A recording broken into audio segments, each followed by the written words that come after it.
చేస్తూ చేస్తూ ఒక మాట అడిగారు. శ్రీనివాసుడు అలంకార ప్రియుడు, ఆయనకి నిత్య పుష్ప కైంకర్యం జరగాలి, తులసి కైంకర్యం జరగాలి. కానీ 7 కొండల మీద ఉండేటటువంటి దోమల, ఈగల, పురుగుల, విషక్రిముల భయానికి, చలి భయానికి ఎవ్వరూ వెళ్ళి కొండ మీద ఉండి చెరువు తవ్వి మొక్కలు పెంచి పువ్వులు తీసుకొచ్చి స్వామి కైంకర్యం చెయ్యడం లేదు. మీలో ఎవరైనా వెళ్ళి ఉండా పని చేస్తారా అని అడిగారు.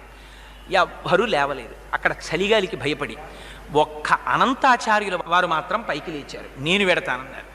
అంటే వెంటనే రామానుజాచార్యులు వారు అన్నారు, అన్నారు. అంటే ఓరి మగాడా అన్నారు.